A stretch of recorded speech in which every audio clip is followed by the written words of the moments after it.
Entonces, estos 7 grupos los tienen aquí.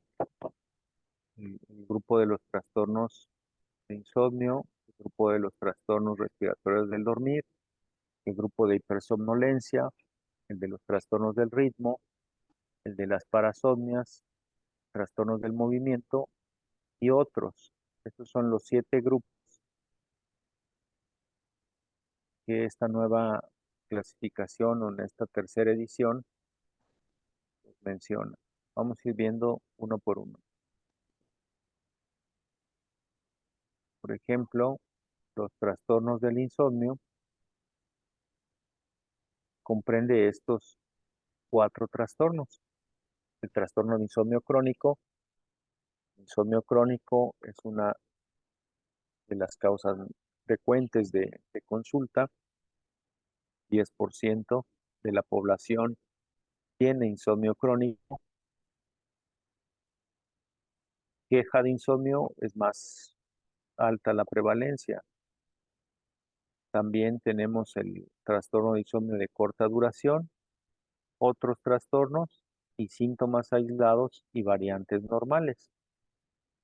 Por ejemplo, el tiempo excesivo en cama o el sueño corto. El sueño corto podría ser sueño menos de 6 horas en un adulto. La segunda categoría son los trastornos de la respiración relacionados con el sueño. Trastornos de la respiración relacionados con el sueño. En estos tenemos como grupo predominante o como entidad predominante por la frecuencia al síndrome de apnea obstructiva del sueño. Otros trastornos comprendidos dentro de esta categoría son las apneas centrales del sueño. Las más frecuentes de las apneas centrales del sueño son la apnea central con respiración de Cheyne-Stokes y la apnea central del sueño debido a medicamentos o sustancias. En esta categoría también entran los trastornos de hipoventilación relacionados con el sueño. Dentro de estos, el más frecuente sería el síndrome de hipoventilación por obesidad. El resto son menos frecuentes, salvo los últimos dos, que es por medicamentos o por un trastorno médico. El trastorno de hipoxemia relacionada con el sueño y los síntomas aislados y las variantes normales, como el ronquido o los quejidos durante el dormir, que los quejidos durante el dormir se les denomina catatremia.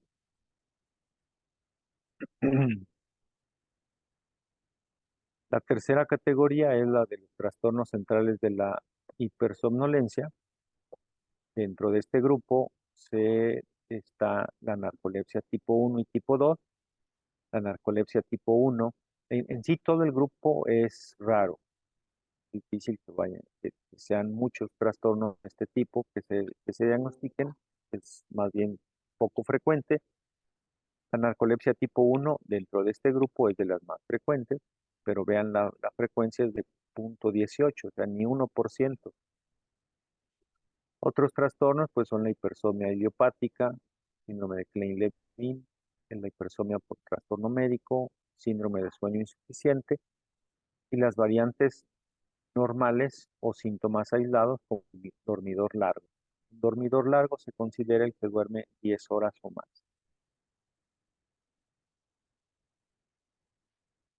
Seguimos con los trastornos del ritmo circadiano. Los trastornos del ritmo circadiano del sueño o del ciclo sueño-vigilia. Estos trastornos los mencionaban ahí en el chat, el trastorno de retraso de fase, es decir, los desvelados. La frecuencia de esto es de 7 a 16%, normalmente es más en adolescentes. Tenemos el trastorno de sueño de avance de fase o de fase temprana. Estos son sueños o personas que le da sueño temprano. Generalmente se presenta ya más en la vida adulta y es más frecuente después de los 60 años. Y otros trastornos que ven ahí, unos relacionados con el trabajo, por ejemplo, cuando se cambia de turno, y aquí hay una estadística de 20%, pero es una causa frecuente de trastorno del sueño. Y finalmente hay otros trastornos como las parasomnias que llaman mucho la atención, pero vean, son poco frecuentes. Las parasomnias son poco frecuentes, se pueden clasificar como parasomnias no REM y parasomnias REM. Las parasomnias no REM se tienen el despertar confusional, sonambulismo, terrores nocturnos, trastornos de la alimentación relacionada con el sueño. En las parasomnias del sueño REM tenemos el trastorno conductual de sueño MOD. Recordar, el trastorno conductual de sueño MOD se da más en pacientes con alguna enfermedad relacionada, como por ejemplo Parkinson o demencia de cuerpos de Lewy. La parálisis de sueño, generalmente se puede experimentar parálisis de sueño en algún momento de la vida, pero la parálisis de sueño recurrente tiene una frecuencia, una prevalencia de 6%. Las pesadillas más frecuentes en la etapa infantil y pueden llegar a ser hasta de 8% y desaparecen posteriormente. Otras parasomnias raras sería el síndrome de explosión cefálica, sensación de un ruido en la cabeza que se provoca o el paciente dice que me explota la cabeza. Las alucinaciones relacionadas con el sueño, la eneuresis es muy frecuente en los menores de 5 años y es más frecuente en los menores de 5 años en varones. No así en la etapa adulta, donde es más frecuente en mujeres después de los 60 años.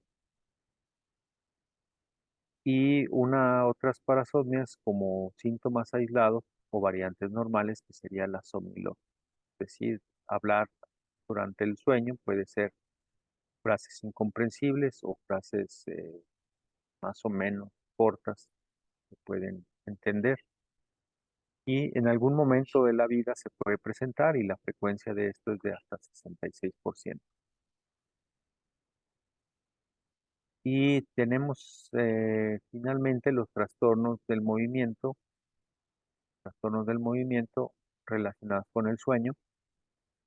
Dentro de estos, el más frecuente es el síndrome de piernas inquietas, donde hasta 10% de la población puede presentar síndrome de piernas inquietas. Recuerden, el síndrome de piernas inquietas se caracteriza por una urgencia de mover las piernas que aparece más en la noche que en la mañana. Es más al momento de estar descansando, ya sea sentado o acostado, y mejora con el movimiento o el masaje en las piernas.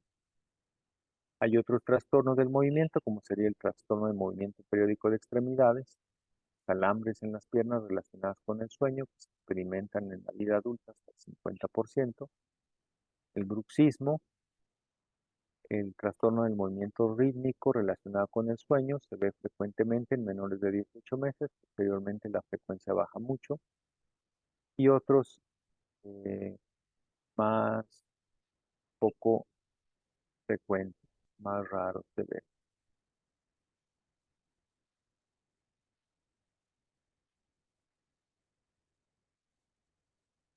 Entonces, a manera de resumen, los trastornos del dormir, ustedes pueden ver aquí la frecuencia de los más prevalentes. En la categoría de insomnio está el insomnio crónico y como síntoma hasta 35% va a decir tiene insomnio. No precisamente que cumple los criterios, pero sí que tiene insomnio. Ya cumpliendo los criterios, eh, cumpliendo la definición de crónico, 10%. En los trastornos respiratorios del dormir, el SAOS es el que tiene la mayor prevalencia, a 49% en hombres, 24% en mujeres. En los trastornos del movimiento, en los trastornos del movimiento son las piernas inquietas y el movimiento periódico de extremidades, los dos que tienen más frecuencia. Las parasomnias, generalmente en niños, el despertar confusional, el sonambulismo, los terrores nocturnos, pudieran ser las parasomnias que más frecuente van a diagnosticar o de las cuales se van a quejar los pacientes. En los trastornos del ritmo, el retraso de fase en adolescentes y los cambios de turno serían los trastornos del ritmo que más frecuentemente se van a ver. Y en el trastorno de hipersomnolencia, una cosa rara, pero de ahí el trastorno a recordar es la narcolepsia. La tipo 1, recordar, es la que tiene cataplegia, la tipo 2 es sin cataplegia y puede llegar a desarrollarla posteriormente. También es importante en la clasificación de los trastornos del dormir hacer una relación de qué se necesita de manera general, no de manera particular para cada trastorno, sino de manera general, cuáles serían los auxiliares diagnósticos en en estas categorías. Por ejemplo, para el insomnio es la historia clínica. Generalmente no utilizamos ninguna herramienta diagnóstica más allá de la historia clínica, salvo que se sospeche una causa, una causa extra al insomnio per se. Entonces ahí no necesitamos el estudio de polisomnio, generalmente en el insomnio la pura historia nos da el diagnóstico. En los trastornos respiratorios del dormir se pueden hacer estudios de polisomnografía o estudios simplificados de sueño para diagnosticar pues, el trastorno más frecuente que sería la apnea obstructiva del sueño. Para diagnosticar las apneas centrales es necesario, si es un estudio simplificado, tener las bandas de tórax para de manera subrogada ver el esfuerzo torácico en el movimiento de tórax y abdomen y si hay ausencia de este del flujo, podría decir que es una apnea central. También podríamos necesitar en los trastornos respiratorios del dormir el monitoreo de CO2, de dióxido de carbono, con un capnógrafo para el diagnóstico de hipoventilación. Para la hipersomnolencia generalmente es la historia la que nos va a dar el, el diagnóstico o la orientación diagnóstica y pudiéramos llegar a necesitar una polisomnografía con latencias múltiples de sueño. Para diagnosticar, por ejemplo, narcolepsia necesitamos la presencia de SORREM. SORREM es sueño de inicio en MOR, inicio de sueño en MOR, es decir, en los primeros 15 minutos ya entró a sueño MOR. Se hace una polisomnografía y al día siguiente hasta 5 siestas en las cuales se va a valorar si hay presencia o no de SORREM, de estos sueños de inicio en MOR.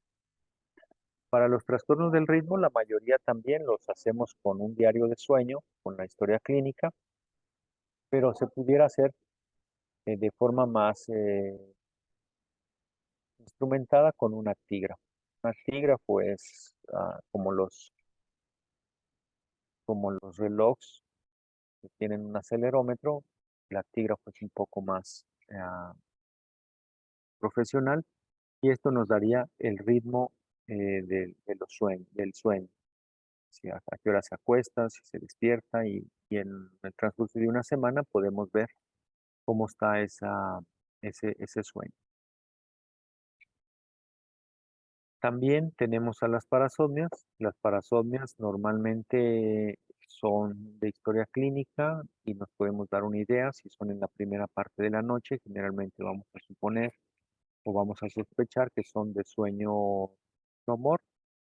Y si son en la segunda parte de la noche, generalmente vamos a sospechar o nos vamos a orientar a que son de sueño.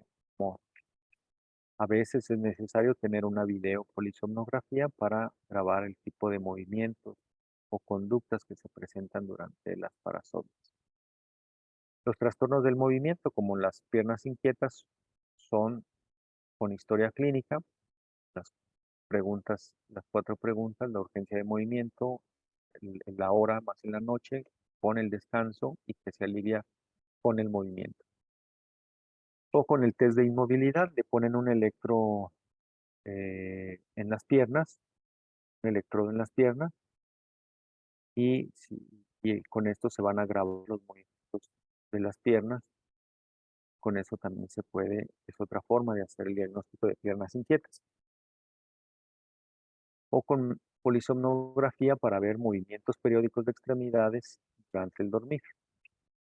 Los otros trastornos son trastornos que no cumplen bien todos los criterios de alguna categoría o síntomas aislados, y esos se deben especificar así. Y muy bien, pues con esta diapositiva terminamos de ver el repaso de los trastornos del dormir o cómo se clasifican los trastornos del dormir. Por eso les pegué aquí en el chat la clasificación. No es de aprendérsela, es de tenerla ahí y más o menos eh, clasificarlas en estas categorías. Cada una tiene sus criterios. eh, y eso sí, no terminaríamos de verlos ni en una semana, pero bueno, este es el panorama de la clasificación. Si hay comentarios, si hay preguntas, adelante.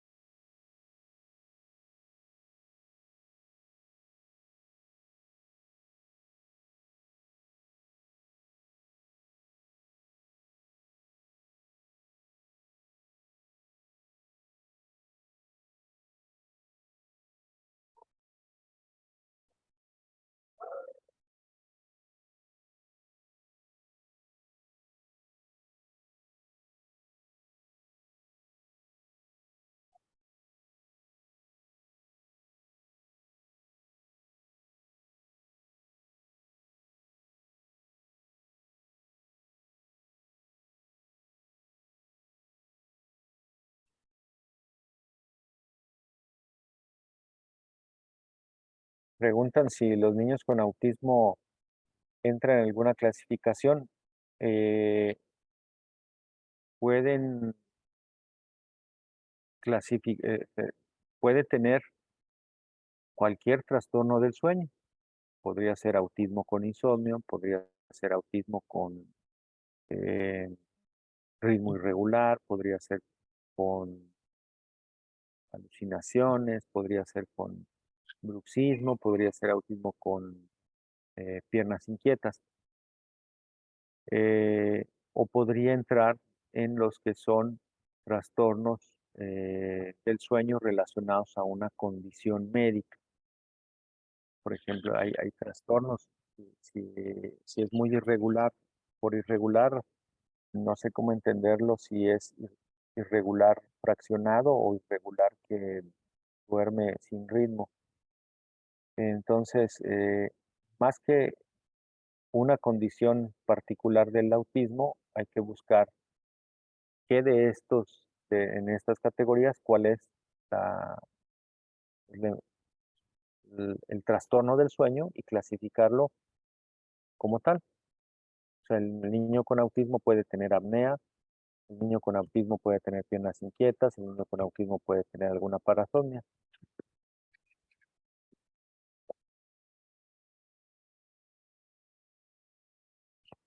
¿Cómo se recomienda manejar esta información para ustedes? Generalmente, pues, lo que lo que ustedes van a ver ya es el diagnóstico. Si se dedican a hacer polisomnografía, ustedes van a ver el motivo de la polisomnografía y van a observar ahí, pues, alguno de estos diagnósticos. Entonces, si, por ejemplo, es una parasomnia de sueño no MOR, bueno, quizás entonces, ¿cómo aplicaría? Estar atentos a que en la primera parte de la noche pudiera presentar alguna conducta. Si, por ejemplo, el trastorno anotado en la solicitud de polisomnografía es apnea central, entonces estar muy atento a la señal de bandas de tórax y abdomen, que no se vayan a perder, porque ahí va a estar el diagnóstico, en la ausencia de movimiento de tórax y abdomen, pero si esa se pierde, entonces ya no tendríamos el diagnóstico de apnea central. Si, por ejemplo, es un trastorno de hipoventilación, estar pendientes del capnógrafo para anotar el, A, eh, el CO2 basal, CO2 al inicio, el CO2 despierto y cómo se comporta durante el sueño. ¿Qué otra podría ser la información? Em, si ustedes identifican alguna conducta en el estudio que están realizando en la noche, en la bitácora del estudio deben anotar esa conducta. Describir tal cual lo que ven, si es que es movimiento, si es que es o algún sonido.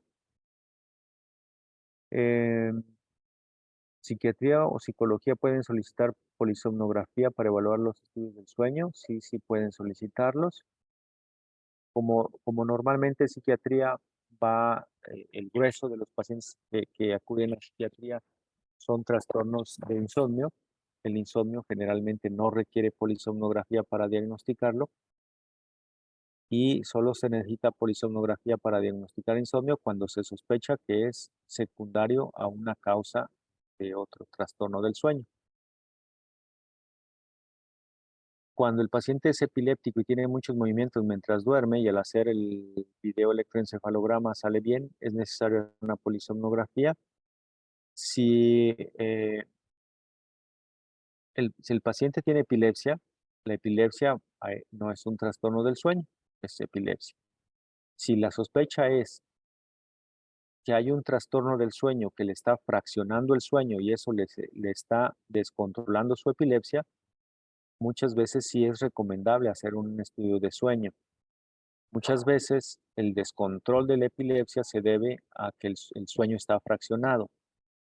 Y sé que los estudios de electroencefalograma, aunque muchas veces le piden al paciente que se deprive de sueño y lo ponen a dormir unos minutos durante el estudio, no es igual a monitorizar toda la noche.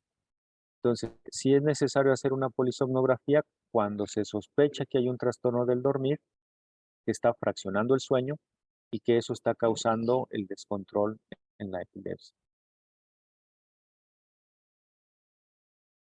En México, los técnicos realizan informe en la página u otro estudio neurofisiológico, realizan informe en la polisomno u otro estudio. En México realizan informe en la polisomnografía. a, no, yo creo que ahí ya depende del binomio técnico-médico. Eh, puedes en la polisomnografía hacer anotaciones en las épocas, es decir, generalmente es la barra, la barra espaciadora y ahí puedes hacer algún comentario. Por ejemplo, le das la barra y el paciente despertó, el paciente se paró al baño. Puedes hacer ahí o se puede hacer en la bitácora de sueño, la bitácora de sueño donde puedes ir anotando.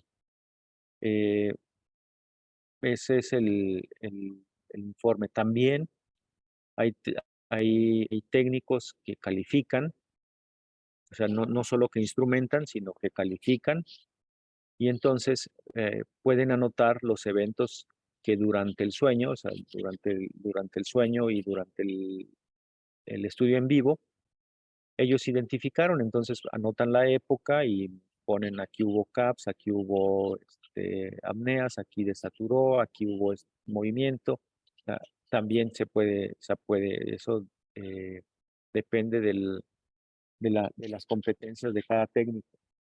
Yo lo agradezco mucho. Bueno, yo tengo técnicos muy capaces. No sé si por aquí anda Rogelio, pero tengo técnicos muy buenos que en vivo van calificando y entonces anotan lo que observan. Y eso se agradece mucho ya como médico ver el informe de la bitácora. Podremos decir que los trastornos del siempre van acompañados de otro síndrome, diagnóstico o trastorno. Si lo pusiéramos como un diagrama de Venn, diríamos que los trastornos del sueño involucran a las 7 categorías. Todos esos son trastornos del sueño. Después, cada categoría, cada una de las 7 categorías involucra a otros diagnósticos. Y ya, trastornos, trastornos del dormir, trastornos del sueño. Es una categoría grandota que abarca todo. Trastornos respiratorios del dormir, abarca ya menos. Síndrome de apnea obstructiva del sueño, ya es el diagnóstico etiológico, digamos el individual. Pero ese apnea obstructiva del sueño pertenece a los trastornos respiratorios del dormir y los trastornos respiratorios del dormir pertenecen a los trastornos del dormir. Insomnio crónico, ese ya es el diagnóstico individual, pertenece al grupo de trastornos de insomnio, que pertenece al grupo de trastornos del sueño. Deben llenar su cuestionario, poner su folio de inscripción, es su asistencia. ¿La ansiedad calificaría como trastorno del sueño? La ansiedad no. La ansiedad no calificaría como trastorno del sueño, pero puede ir acompañado de un trastorno del sueño. Por ejemplo, está el insomnio secundario a condición médica y en esa condición médica puede estar la ansiedad que cause el insomnio. También puede ocasionar hipersomnolencia. Los trastornos de ansiedad y depresión pueden ocasionar hipersomnolencia. En este caso es hipersomnolencia secundaria a un trastorno médico. ¿El comedor nocturno en qué grupo entraría? Sí, lo pusimos aquí, les voy a volver a poner. El comedor nocturno son aquellos que despiertan, comen. Está en las parasomnias. Aquí está.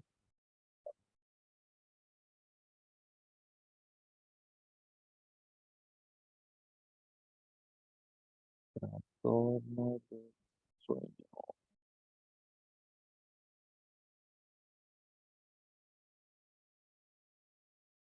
Trastorno de la alimentación relacionada al sueño. No es tan infrecuente, ¿eh? Pero ahí es donde entraría.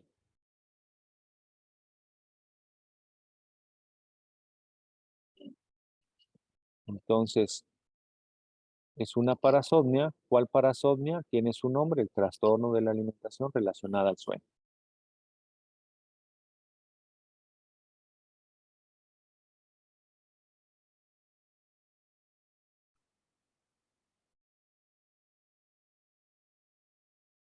Anímense a hacer preguntas.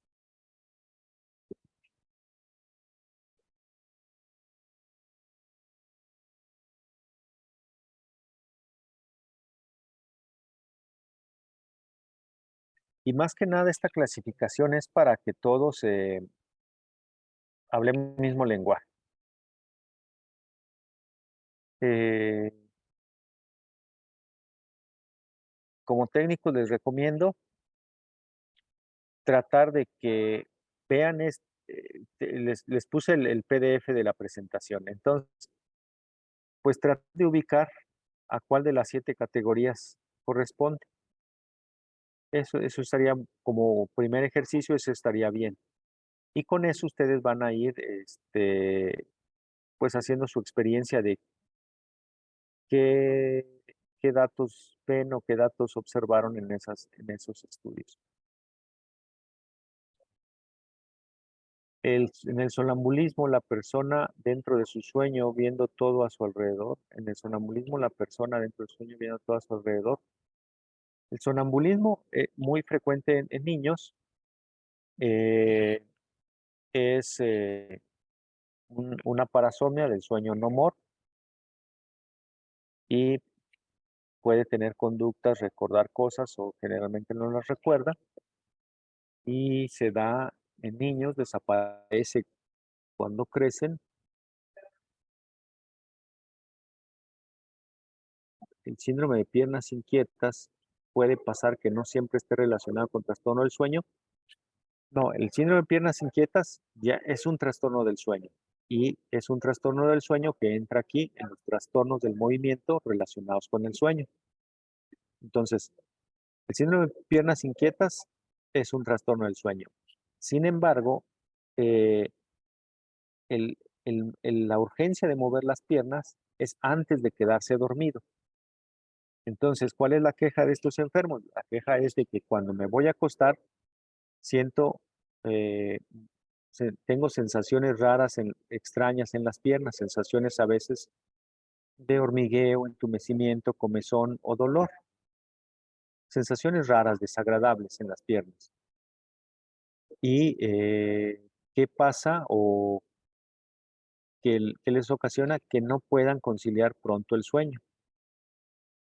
Y al día siguiente, el síntoma en el diurno es sueño excesivo. Entonces, el síndrome de piernas inquietas se presenta antes de quedarse dormido y puede seguir teniendo movimientos periódicos de extremidades. Movimientos periódicos de extremidades que ya se dan una vez que se duerme. Entonces, el trastorno de piernas inquietas es antes de quedarse dormido y si sigue moviendo las piernas durante el dormir, lo llamamos ya movimiento periódico de extremidades. Puede haber piernas inquietas con movimiento periódico de extremidades, pero rara vez eh, hay, hay la queja del movimiento periódico de extremidades sola, aunque sí se diagnostica frecuentemente. No, los terrores nocturnos es otro trastorno del sueño. Los terrores nocturnos entran en las parasomnias, aquí lo vamos a ver. Aquí está, terrores nocturnos. Entonces son diferentes. Los terrores nocturnos es una parasomnia del sueño no mor. Es un despertar con mucho miedo.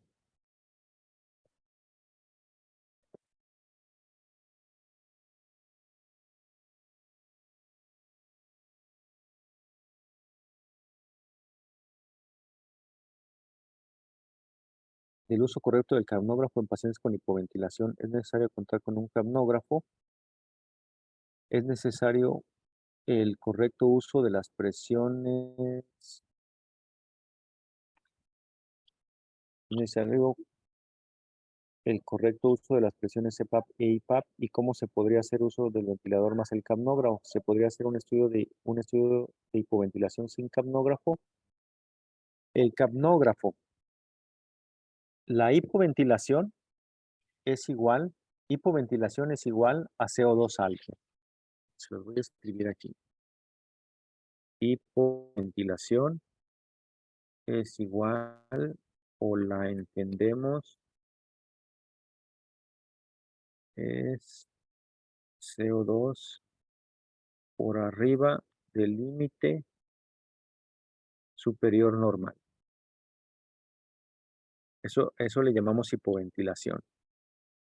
Hiperventilación es CO2 por debajo del límite inferior normal. Entonces, hipoventilación es CO2 más de 45 a nivel del mar.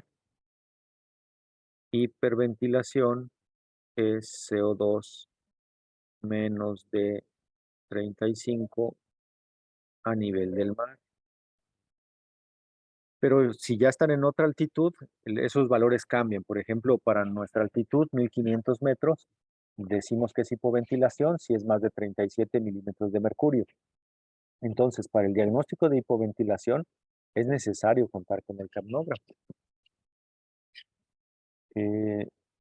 Otras formas de hacer diagnóstico de hipoventilación sería una línea arterial midiendo CO2, pero es necesario entonces contar con el capnógrafo para hacer diagnóstico de hipoventilación. ¿Por qué CO2? Hipoventilación es CO2 alto. Una vez que ya tenemos el diagnóstico de hipoventilación, es decir, documentamos que el CO2 está alto, nos ayuda a la titulación. Es decir, ustedes tienen un CO2 de 50, lograron ya con las presiones eliminar los eventos obstructivos, mejoraron la oxigenación, pero todavía no alcanzan a bajar el CO2. Entonces ustedes van a seguir subiendo la IPAP, es decir, van a dar más presión soporte para bajar el CO2, es decir, para incrementar la ventilación minuto. Entonces, ¿es muy útil? Sí, sí es muy útil tener un capnógrafo para ventilar, porque de forma eh, en vivo, de forma directa, de forma respiración a respiración, ustedes pueden ajustar la presión soporte o el volumen o la presión control según en la modalidad que tengan de ventilación para ir haciendo el ajuste del ventilador. Entonces, a mayor volumen, menos CO2. Si todavía no lo tienen bien ventilado, el CO2 no lo van a modificar. Entonces sí sería muy útil el capnógrafo. Los, del, la- los de los más frecuentes en tercer nivel, pues son los que les puse aquí.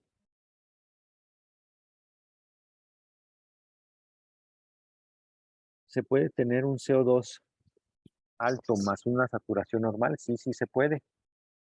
Sí se puede. Hay, por ejemplo, pacientes con EPOC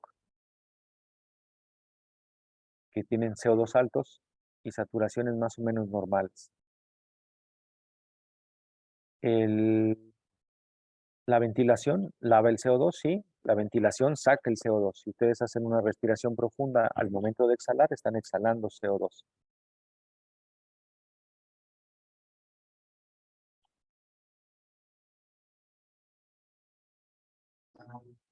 Buenas noches. Sí, buenas noches.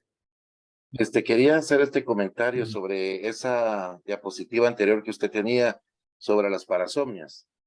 Sí, Eh, Hay que considerar también que esto es observacional, ¿verdad? Porque no hay un patrón polisomnográfico específico para decir terror nocturno, para decir sonambulismo, sino que es la observación, ahí sí que clínica del técnico, de los componentes conductuales que pueda tener el paciente durante la noche.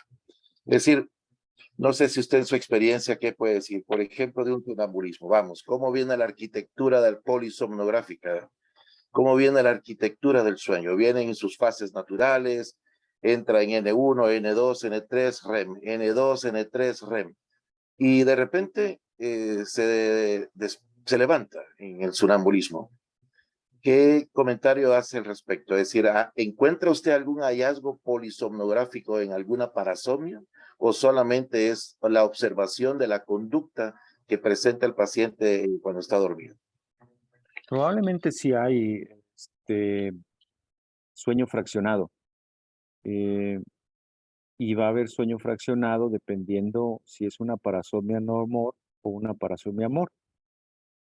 Las parasomnias MOR, que son las que yo veo, las de sueño no MOR, que es más frecuente en niños, esas yo me dedico a adultos, no veo yo niños, pero las parasomnias de sueño no MOR, que nosotros vemos, frecuentemente lo que hacen es fraccionar el sueño. Y la arquitectura de sueño, lo que se presenta, pues es menos porcentaje de sueño MOR.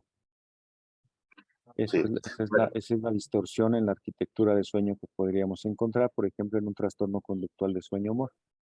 correcto. Eso es importante tomarlo en consideración, sobre todo en pacientes que tienen enfermedades neurodegenerativas como el Parkinson o los procesos demenciales, en donde el trastorno de la conducta del sueño REM o el MOR, pues es frecuente. En ellos, por ejemplo, en el Parkinson, que es muy frecuente, piernas inquietas, movimientos periódicos de las piernas, pero el más frecuente es ese trastorno que usted está mencionando. Y entonces vale la pena considerar el diagnóstico del paciente y el motivo de consulta, porque muchas veces un paciente con Parkinson, no sé si le ha pasado, pues lo refieren por insomnio, aunque el insomnio no sea una indicación, pero lo refieren porque no está durmiendo bien. Y cuando uno hace la historia y observa los hallazgos polisomnográficos, entonces se ve que no era que tuviera un problema de latencia del sueño, sino que a lo mejor era este trastorno de la conducta del sueño MOR. Sí, así es, los refieren con diagnósticos a veces muy comunes, ¿no? O tiene mucho sueño o no duerme. Se acorta el sueño REM en estos pacientes, el porcentaje en Sí, general. sí, sí, sí, está disminuido.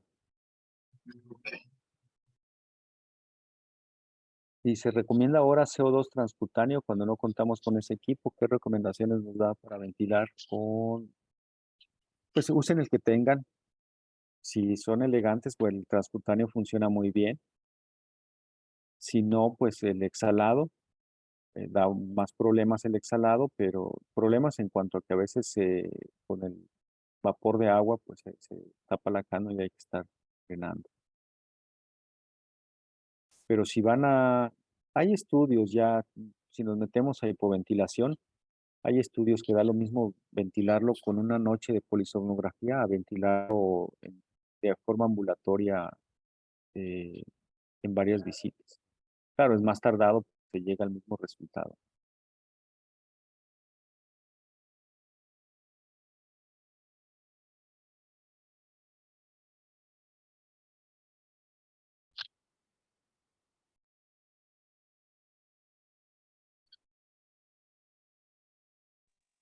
Pues les agradezco su atención. Si no hay más preguntas, Doctor, buenas noches. Yo tengo una duda. sí, Bueno, usted hace un momento comentaba que ya los técnicos que trabajan con usted son muy calificados, que van valorando el estudio o en su bitácora van haciendo anotaciones. Yo soy técnico en electroencefalografía. Ya identifico muchos grafoelementos, pero la polisomnografía es nueva para mí. En el caso de tener que usar el oxígeno como ayuda, si yo todavía no identifico los valores normales durante el estudio, usted o el especialista que manda el estudio, ¿dicen en qué momento hay que ayudarlo? En el momento que uno detecta las apneas, ¿cómo sí, se utiliza? sí, sí. Ahí creo que tendría que haber un entrenamiento para eso, porque, digamos, hay un algoritmo para calcular presiones, hay un algoritmo para triturar el nivel, y si después de alcanzar una presión que elimine los eventos obstructivos, mejore la arquitectura y el, el intercambio de gases aún no se ha mejorado, pues es cuando hay que usar oxígeno, pero a veces es solo hipoxemia. Y bueno, entonces pues se usa el oxígeno de inicio. Creo que esa parte sí requiere entrenamiento eh, en la noche, o sea, a la par pues con el médico.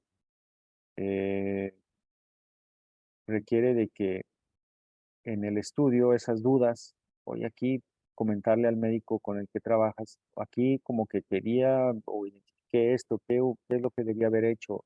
Y entonces, así, con estudio a estudio, ir resolviendo dudas. En otro, si el médico te dice, te da luz verde de hace intervenciones, bueno, entonces se hará alguna intervención, pero no es nada parecido al electroencefalograma sueño. Y sí se pueden identificar apneas, eh, tal vez de forma pues rápida o de forma que aprendas muy rápido, pero ya el empezar a titular sí es un poquito más complejo. No quiere decir que no lo van a hacer. O sea, muchos técnicos en polisomnografía realizan las titulaciones más allá, más que médicos. Yo conozco más técnicos que realizan titulaciones más que médicos durante una polisomnografía en vivo. Eh, entonces sí se puede hacer, pero no hay una fórmula rápida. Requiere de estudiar la titulación y ir haciendo ensayos. Si se puede a la par del médico, estaría perfecto. Muchas gracias.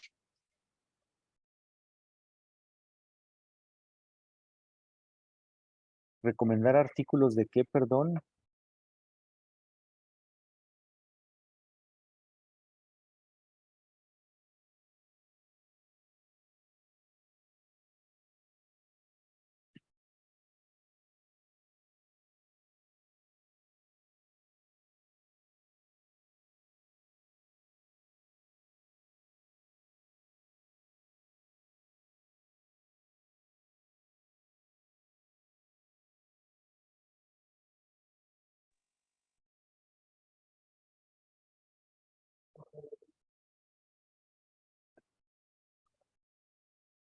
Muy bien, pues me desconecto. Eh, si tienen algunas dudas, aquí veo que se me puede recomendar esos artículos. No sé de cuáles artículos, si los de clasificación, los de CO2. Los de hipoventilación. Ah, claro. El de Berry. Berry es el autor. Pero lo busco, se lo mando a la sociedad y que ellos se los compartan. Muchas gracias. Pues un gusto y muchas felicidades a todos por el esfuerzo que hacen, por la creación de esta academia, que estoy seguro que los va a llevar a sacar mucho provecho de esta profesión que está un poco escondida y que deben darle más visibilidad. Buenas noches a todos. Muchas gracias, doctor Daniel, por su tan importante y atinada presentación. La verdad es que el apoyo de ustedes como médicos hacia nosotros los técnicos es fundamental para que esto siga creciendo y que podamos seguir actualizándonos y creciendo nuestro día a día. Muchas gracias. Compañeros, pues muchas gracias por todo. Les dejamos el link ahí en el chat para que registren su asistencia. Muchas gracias por todo. Que pasen buena noche. Gracias, doctor. Marco Cas. ¿Dónde Gracias, podemos doctor. ver lo de la